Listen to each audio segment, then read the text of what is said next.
Buenos días. Pues estamos aquí inaugurando el evento. Es una especie de coloquio de la laguna de Tecocomulco, y aquí lo que se pretende es el rescate de este lago. No es una laguna, pero la gente le llama laguna. Este lago se encuentra en el estado de Hidalgo y dentro de la Cuenca de México, y es el único relicto de humedal en la Cuenca de México. Aquí se encuentran una gran cantidad de aves endémicas, aves migrantes, especies de peces también endémicos, y es todo un ecosistema que pues no hay que dejar perderlo. Es una reserva de la biosfera y está catalogada a nivel Ramsar. Entonces aquí la idea es de que junto con los pobladores e instituciones como el Instituto Politécnico Nacional, la Universidad de Chapingo, la Universidad Autónoma del Estado de Hidalgo, ITESA, pues tomen todos los trabajos que se han hecho de investigación para hacer esta recuperación. La finalidad es de que se haga un centro de investigación muy interdisciplinario para el rescate de esta laguna. Pues no sé, a nombre del director está el subdirector académico Roberto Lo Guzmán, está el jefe del Departamento de Ciencias Básicas, es el maestro Silvestre Manrique Moreno, y la maestra Gabriela Sánchez Aragón del Departamento de Geología. Entonces damos la voz al subdirector para que pues abra el evento.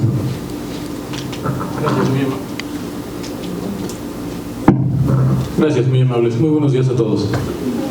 En nombre del maestro Mario Alberto González Torres, director de esta unidad académica, le doy la más cordial bienvenida a las instituciones que van a estar apoyándonos en este coloquio. Como lo comentaba el maestro Saúl, este es un esfuerzo que se está haciendo en conjunto para salvaguardar el lago de Tecocomulco, y espero que estas pláticas y ponencias les sean de interés a los estudiantes y que a su vez les despierten esa capacidad de poder trabajarlo el día o más adelante en su vida profesional. Le agradezco a la maestra Gabriela Sánchez Aragón por los esfuerzos realizados para este evento, y así como la presencia del doctor Silvestre Manrique, no solo como jefe del Departamento de Ciencias Básicas, sino también como representante de sustentabilidad en la unidad académica. Finalmente, también el agradecimiento al maestro Jorge Menguel, así como al maestro Saúl Milán, para que esto se haga realidad. Siendo las 11:17 declaro inaugurado el evento del coloquio o primer coloquio del lago de Tecocomulco, y espero que las actividades les sean productivas a todos ustedes.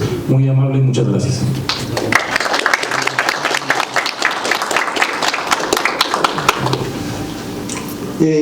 Las ponencias se van a llevar a cabo en el auditorio del aula modelo, aquí en el edificio de aulas, ahí entrando inmediatamente a la izquierda, y tenemos dos talleres, uno en el laboratorio de petrología y otro en el laboratorio de paleontología, muy interesantes, entonces esperamos que también asistan. Gracias.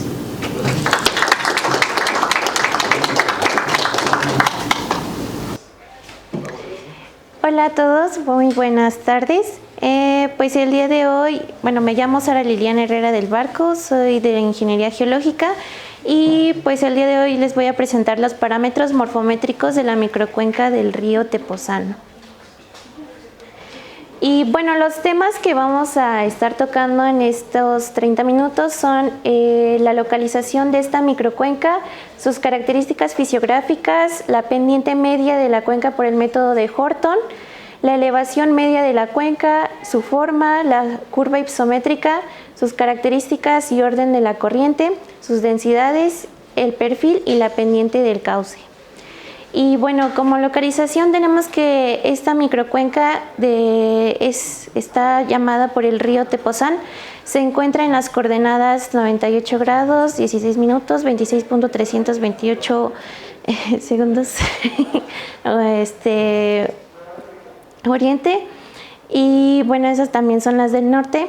Y bueno, al noreste se encuentra al estado de Hidalgo, tocando los municipios de Cuautepec, Apán y Almoloya, y se encuentra al noroeste del estado de Puebla, en el municipio de Chignahuapan.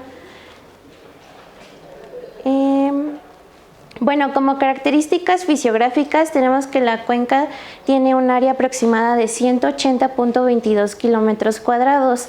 Esta es una de las subcuencas del lago de Tecocomulco más grandes y por lo tanto es una de las más importantes que también alimenta a este lago.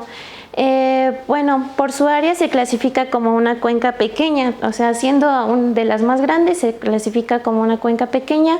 Tiene un perímetro de 70.76 kilómetros.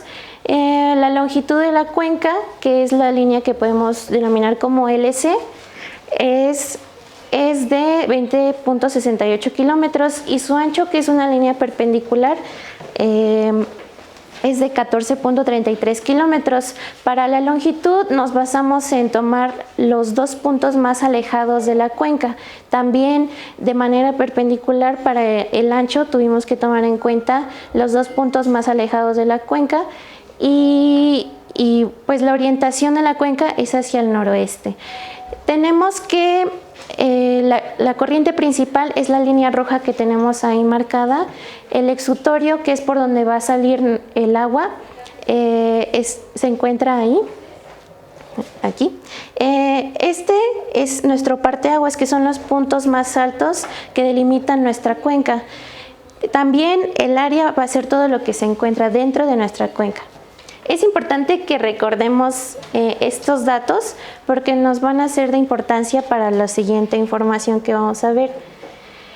Y bueno, continuamos con la pendiente media de la cuenca por el método de Horton. Este es un método bastante laborioso, pero bueno, se trata de que nuestra cuenca, el cauce lo vamos a orientar, nuestro cauce principal lo vamos a orientar de tal forma que quede conforme al eje de las X.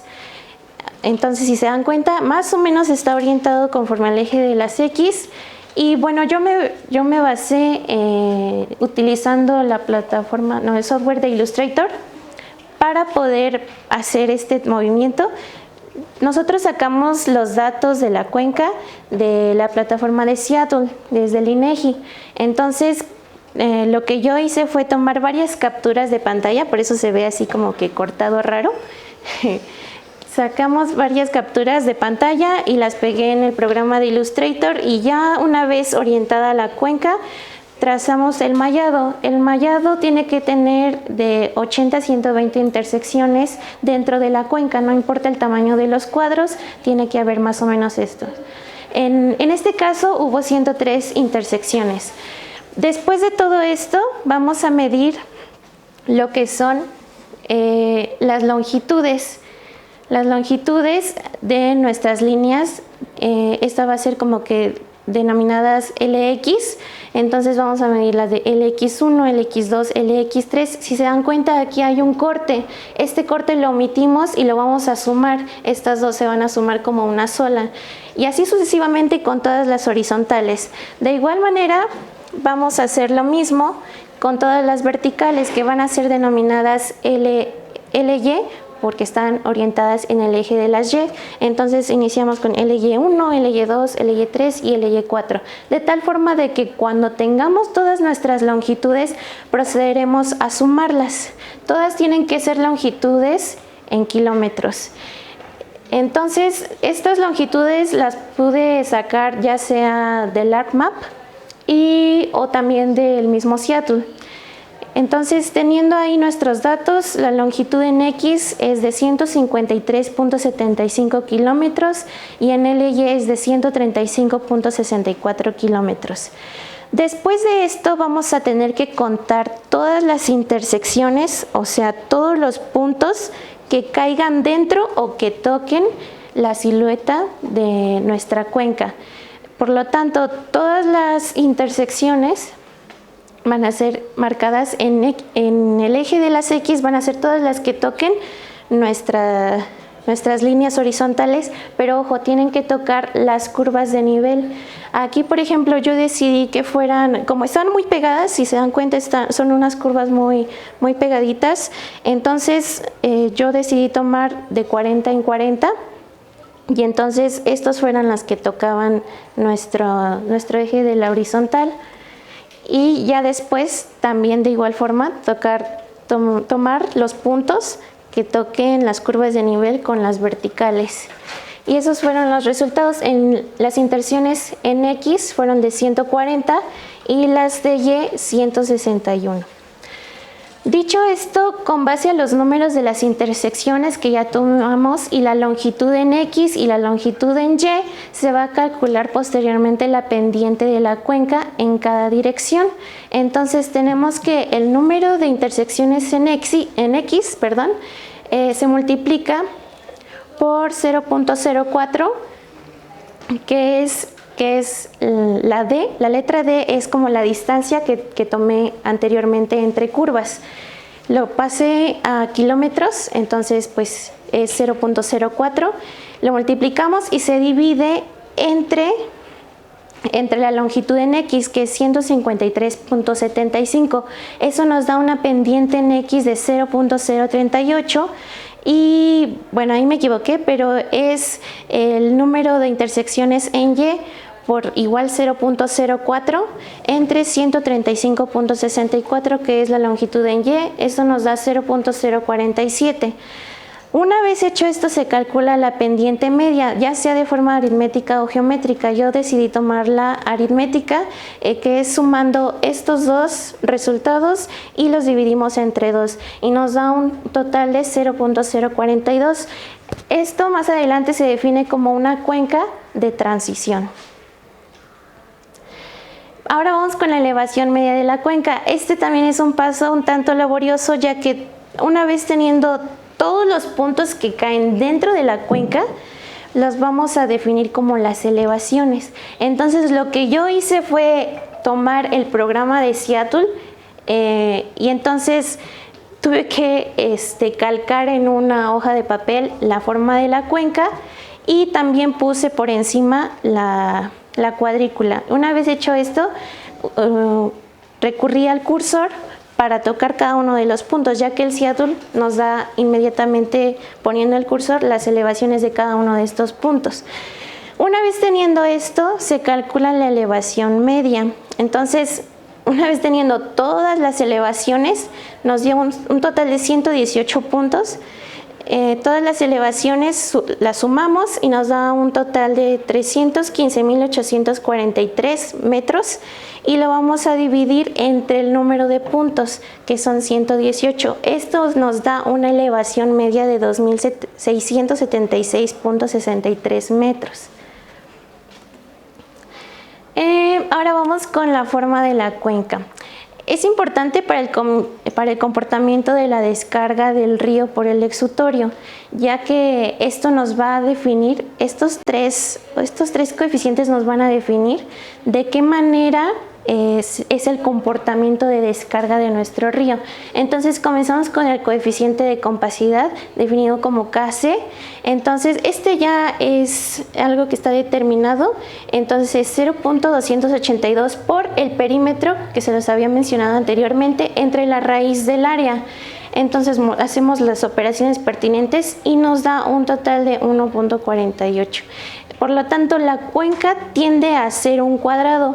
Si se dan cuenta, en la forma de nuestra cuenca, pues es más o menos, no es ni alargada ni es circular, es más como un cuadrado. La relación de circularidad es muy parecida. La cuenca pues también nos menciona este dato, que la cuenca también tiende a ser un cuadrado. Las operaciones son de 4 por pi por área entre el perímetro. Entonces hacemos las operaciones, nos da 0.452 y pues este es el resultado. Y por último tenemos la relación de elongación. Esto nos dice más o menos qué tan pronunciado es el relieve de nuestra cuenca. Entonces vamos a utilizar esta fórmula que es el diámetro entre la longitud máxima de la cuenca, pero se simplifica en esta fórmula que es 1.128 por la raíz del área entre la longitud máxima. Esto nos da un total de 0.73. Entonces se determina con base a esto que nuestra cuenca tiene un relieve pronunciado. Bueno, pasando a esto, tenemos que, pues la curva hipométrica de la cuenca, ¿cómo se va a sacar? Bueno, de acuerdo a lo que ya hicimos anteriormente, en el ArcMap yo dividí la cuenca por curvas de nivel. Aquí el procedimiento que llevé a cabo fue que descargué un modelo digital de elevaciones, lo puse y cargué las curvas de nivel. De acuerdo a esto, yo las curvas de nivel las volví polígonos para poder calcular el área. Entonces, pero para poder sacar el área tuve que dividir en secciones. Nuevamente les recuerdo que pues las curvas al estar muy juntas, pues entonces decidí que entre curvas hubiera 100 metros de diferencia. Entonces, si se dan cuenta, pues tuve de la A a la I esas áreas, y pues de todas ellas vamos a sacar de una por una el área en kilómetros. Entonces del área A es 41.77 y va de una altura de 2500 a 2600, que es todo esto, lo verde. Incluso si hubiera habido de este verde por acá, esto también lo tendríamos que añadir a esa área A. Y lo mismo para el área B, que es toda esta que vemos aquí. Y igual para el área C, esto. Y si se dan cuenta, mientras más pequeñas se van haciendo las áreas, pues más juntitas se van haciendo las curvas de nivel. Y bueno, una vez teniendo todas estas áreas, se van a calcular las áreas acumuladas. ¿Cómo lo vamos a hacer? Bueno, las áreas acumuladas se van a calcular de tal forma que vamos a ir sumando. Esta es nuestra primer área, entonces a esa no le sumamos nada. Y a la segunda área se le va a sumar la primera, que nos va a dar este resultado, y a la tercera le vamos a sumar el resultado de y así sucesivamente con todas, hasta obtener aproximadamente el área total de nuestra cuenca, que si bien recuerdan era 180.22 más o menos. Entonces ahí vemos que pues sí estamos más o menos bien, ¿no? Ahora con las alturas vamos a irle sumando qué tanto va aumentando la altura de acuerdo a las áreas. Entonces nosotros tenemos que al principio teníamos una altura de 100 metros, luego 200, luego 300 y así sucesivamente hasta alcanzar nuestra altura máxima de 900. Ya después, teniendo esto, vamos a tener las áreas a graficar. Pero ¿cómo vamos a obtener estos datos? Se obtienen multiplicando este primer dato por 1, lo vamos a llevar a la unidad, y luego se va a dividir entre el total. Entonces multiplicamos 41.77 entre 180.14, nos da esto. Luego por entre nos da esto. Por y así sucesivamente hasta obtener todas y cada una de las áreas que vamos a graficar para nuestra curva hipométrica.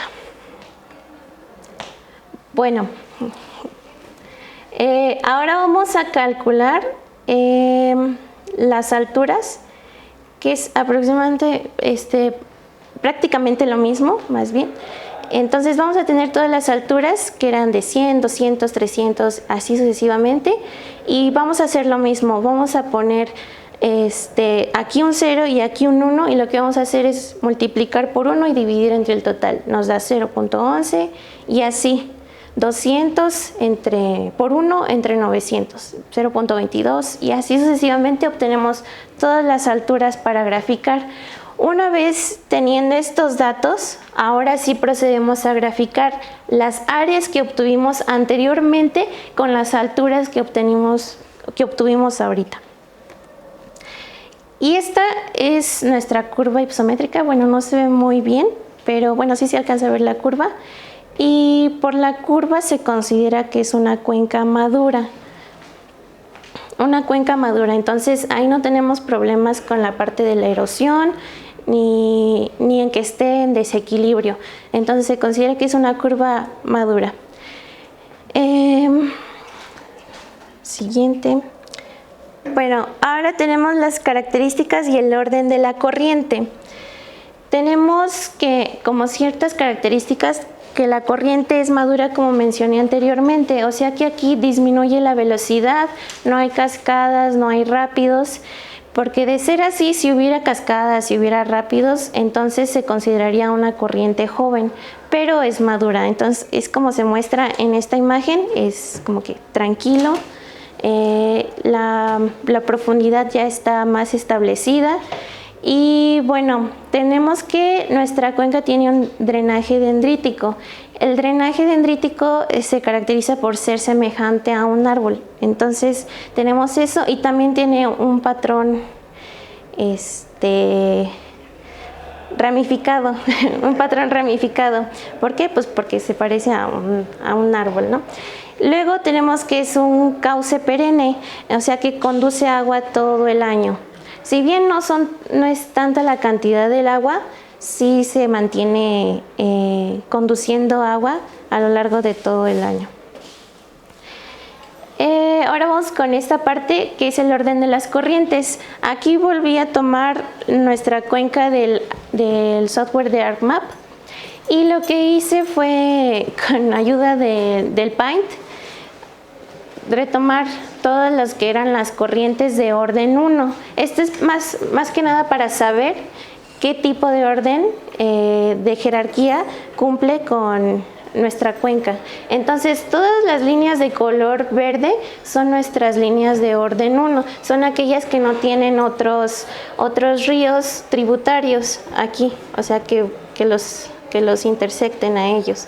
Entonces aquí tenemos todas estas, que tuvimos un total de 95.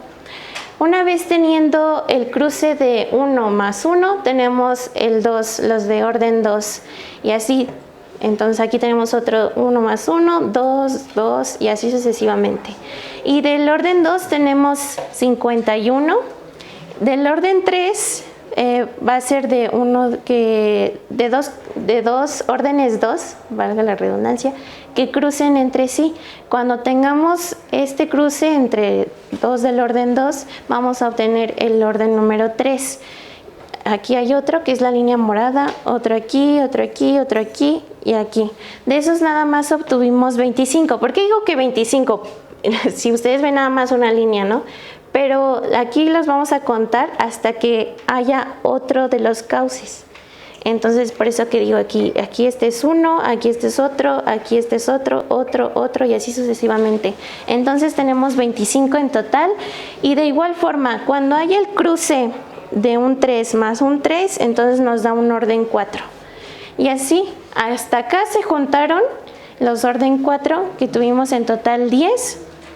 Y ya por último, aquí, que casi no se ve, pero en color como rosita, tenemos que como se juntaron el orden 4, entonces vamos a tener el orden 5. Entonces la cuenca en cuestión es de un quinto orden. De ese nada más tuvimos uno, y pues es importante ahora que una vez teniendo la cantidad de orden de cada uno, vamos a tomar todas las longitudes. Entonces igual con ayuda del ArcMap o del Seattle, vamos a medir las longitudes de cada uno de los órdenes y las sumamos, y ya tenemos como que el total en kilómetros. Esto es importante igual para los siguientes datos, que es para definir la densidad de corriente y la densidad del drenaje. La densidad de corriente vamos a calcular que es el número de órdenes que tuvimos, que fue de 182 en general, entre nuestra área total de la cuenca. Esto lo vamos a dividir y nos va a dar un total de 1.009 cauces por kilómetro cuadrado. Esto nos indica que hay una resistencia de material litológico de gran magnitud, o sea que no va a ser fácil que haya este fenómeno de erosión. En la densidad de drenaje, que es esto, vamos a tener que es la longitud total que obtuvimos de los órdenes, bueno, de las corrientes, entre el área. Entonces vamos a dividirlo y nos da un total de 1.22 kilómetros sobre kilómetro cuadrado. Esto nos indica que es una cuenca bien drenada. Ahora vamos con el perfil y pendiente del cauce. Bueno, retomando la imagen anterior del mapa, vamos a tomar que la longitud, aquí vamos a considerar que hay una longitud y una altura de 0 metros. Aquí vamos a tomar de referencia nuestro cauce principal, que es la línea roja. Entonces, donde termine nuestra línea roja, hasta aquí es la longitud que vamos a medir. Y esta va a ser nuestra primer longitud en metros, que es de 13.840. Y entonces, de aquí a acá vamos a tener una altura de 100 metros. Entonces, aquí es de 0 a 100. Entonces, ahí tenemos 100 metros. Una vez estando aquí, vamos a sumar la altura, bueno, a recorrer la altura que es de aquí hasta la siguiente área, que es la de acá. Ya no nos interesa lo de por acá ni nada, solamente en donde cruce nuestro cauce principal, que es hasta acá. Y entonces a partir de aquí tenemos una altura de una longitud de 21.542 metros a una altura de 200 metros. Ya luego se le suma y vamos a tener una altura de 22.816 a 300 metros, luego esta, luego esta, luego esta y así sucesivamente, y hasta tener un total de 25.755 metros de longitud y una altura de 800. Ese lo subrayé, nuestra altura total, nuestra longitud total, porque con base a eso vamos a hacer nuestra gráfica de la pendiente media del cauce. Entonces, esta es nuestra gráfica, y entonces con base a la longitud anterior que tuvimos anteriormente, vamos a dividirlo entre 10. ¿Por qué entre 10? Porque nuestra gráfica la vamos a dividir entre 10 partes iguales. Entonces, aquí hay un tramo de 10, de estos 10 tramos, aquí 1, 2, 3, cada rayita roja es un tramo. Entonces, cada uno de estos espacios va a medir 2.575.5. Entonces, eso es lo que va a medir. Y entonces, una vez teniendo eso, se va a graficar estos datos, que es de la longitud en metros y la altura en metros. Una vez teniendo esto, nos va a salir nuestra curva. Esto es para obtener nuestro perfil del cauce. Entonces, una vez teniendo ya seccionada nuestra gráfica, hasta donde tope cada una de las líneas con la curva, vamos a definir el tipo de altura que tiene. Entonces, aquí es iniciamos desde acá, que es de 20 metros, y aquí tenemos una altura de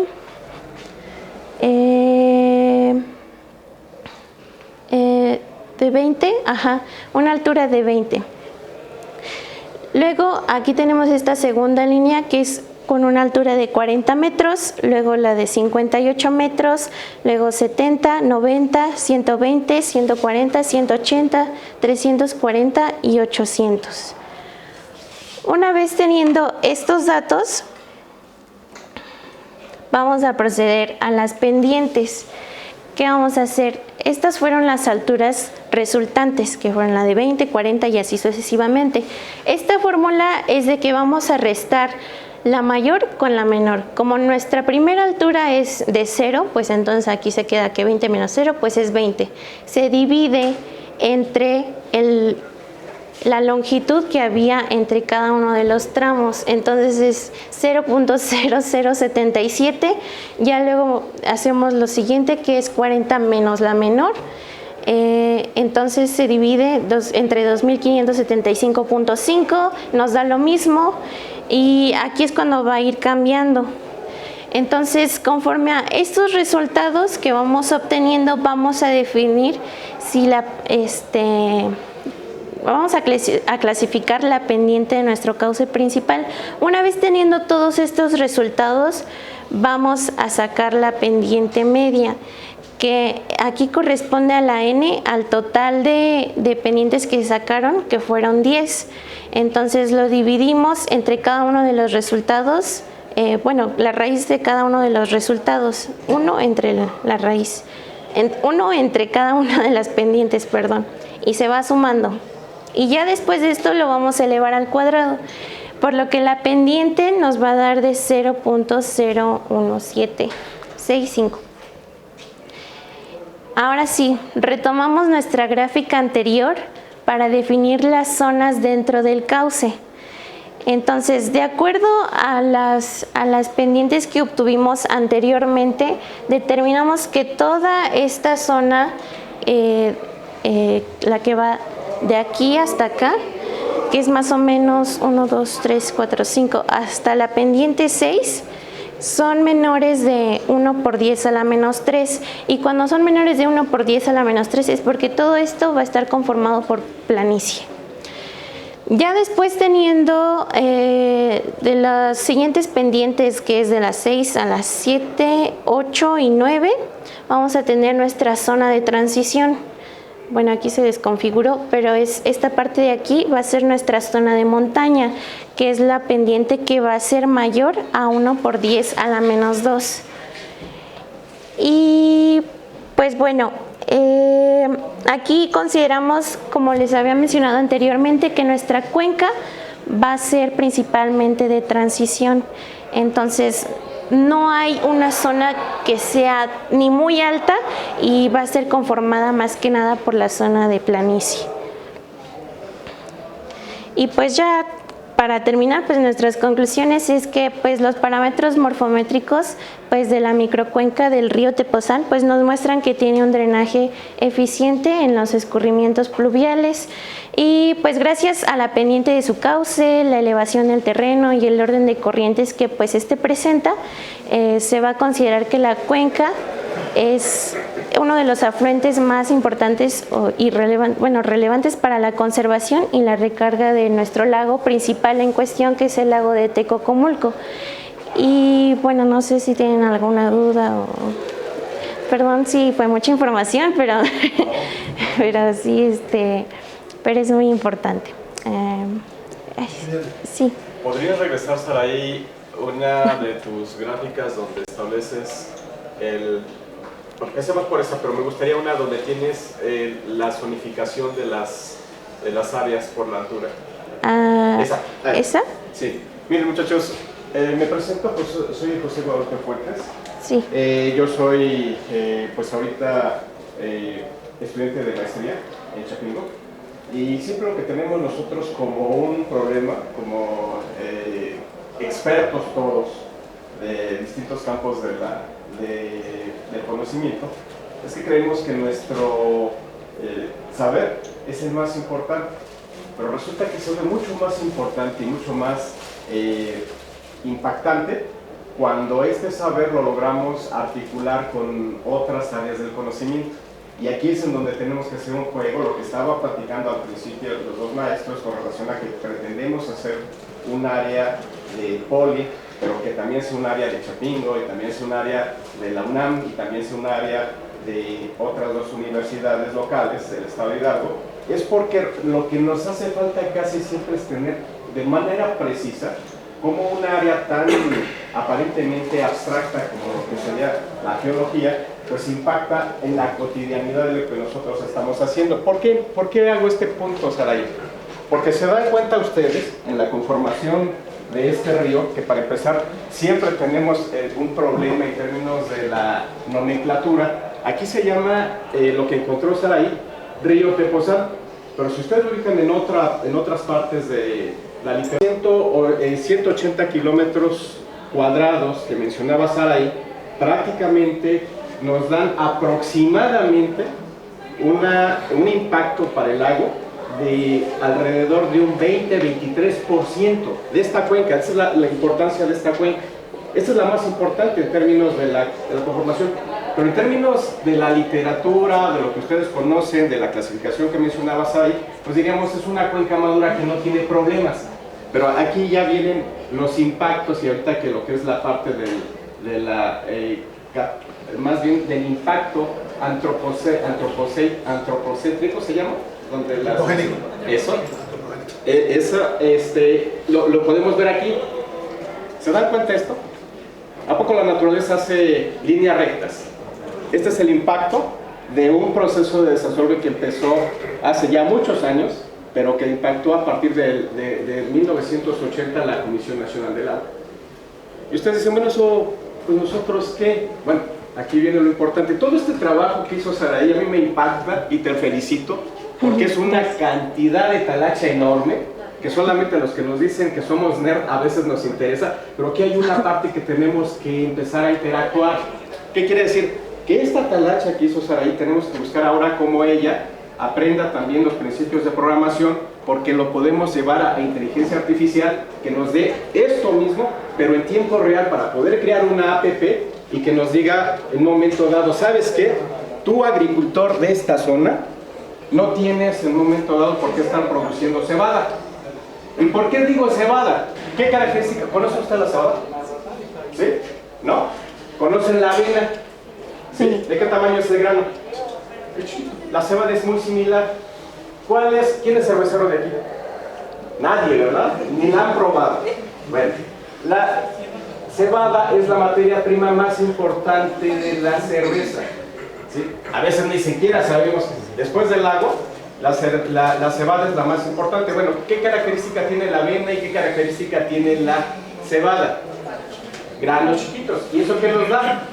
Seguramente una planta también de porte pequeño, más o menos. Las más altas son de este tamaño. Y las comunes, el promedio, son alrededor de 70-80 centímetros. ¿Y eso qué nos da? Bueno, normalmente los granos pequeños están asociados también a una raíz pequeña. ¿Están de acuerdo? Y una raíz pequeña estamos hablando de no más de 25 centímetros.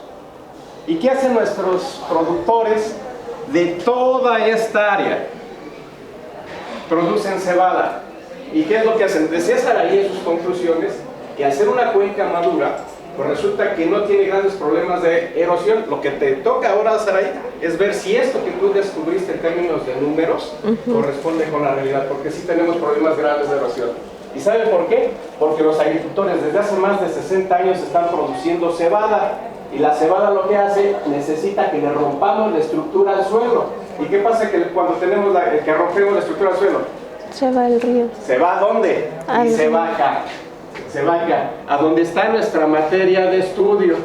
¿Y qué tenemos hoy? Y eso es la importancia. Bueno, los maestros son expertos en hacer los planes, los programas de riesgo, de identificación de riesgo. Y ustedes, es una de las líneas que ustedes, cuando salen, también las identifican. ¿Por qué?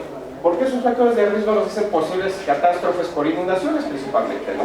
Bueno, resulta que este comportamiento, que se repite en cerca de 58,000 hectáreas de lo que influye en nuestro lago de atención, resulta que producen principalmente cebada. ¿Y qué hace eso? Que nuestro lago, que tenía 1,740 hectáreas, en estos momentos inunda alrededor de 3,600 o 3,800 hectáreas. ¿Y qué significa eso?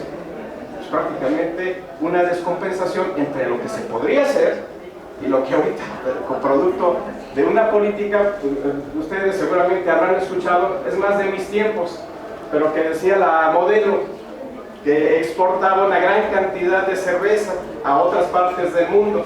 Bueno, pues resulta que es a costa de todo eso. ¿Por qué? Porque en otro tiempo que se tenía maguey, pues podríamos evitar esos escurrimientos o esos arrastres. Pero ahora que lo que necesitamos para unos cabezales grandotes de las máquinas combinadas es que no tengamos obstáculos, pues le rompen a los magueyes toda la existencia. ¿Y eso qué nos da?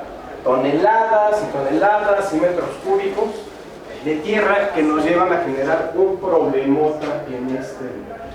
Que sinceramente el propósito que de manera muy modesta el profe Munguele les decía de que queremos hacer un centro de investigación, no, queremos hacer algo que sea en un momento dado mucho más importante para ustedes. ¿En qué sentido? Ustedes ahorita están embelesados con inteligencia artificial, con la robótica. Venía platicando con alguien de ustedes cuando estaba yo entrando. En los 70s el boom y un poquito más fue con el petróleo. Ahorita vuelve a ser el petróleo. Bueno, ¿y la geografía qué? ¿Y la agricultura qué? ¿Y la hidráulica qué? Pues resulta que todo eso es lo que hoy nos dice la posibilidad de contar con altos acuíferos sanos, la posibilidad en un momento dado de que la forma en la que estamos aprovechando nuestros recursos nos dé una posibilidad de futuro, muchachos. ¿Por qué de futuro? Y a mí sí me gustaría compartir con ustedes, se lo voy a compartir al maestro Mengele para que se los pase, cómo se comporta lo que es la generación de valor a nivel internacional. La generación de valor no está asociada ni a los artistas, ni está asociada a los políticos, ni está asociada, desafortunadamente que no me escuchen, ni siquiera a los abogados. ¿Saben a quién está asociada la generación de valor? A los ingenieros. En serio. Si ustedes identifican cómo se comporta el Producto Interno Bruto con relación a la historia, primeramente de Estados Unidos, y hoy a quién cree, a China y a Rusia, es gracias a los ingenieros. Y ahí, ¿cuál es nuestro problema? Que no hemos encontrado los lenguajes ni la forma de capacitar para que lo que a Saraí le ocupa me permita a mí, que tengo que ver algo con la agronomía, crear entre los dos, y por eso la articulación Poli-Chapingo, que le sirva a un agricultor para decir, mira, ¿sabes qué estás haciendo si sigues produciendo cebada? Que en 20 años te vas a quedar con la piedra, papá. Ahorita vas a sacar dinero, pero mañana no vas a sacar. Nada más que lagartijas. Eso es lo que tenemos que hacer. Y te felicito, Saraí, porque les pido un aplauso.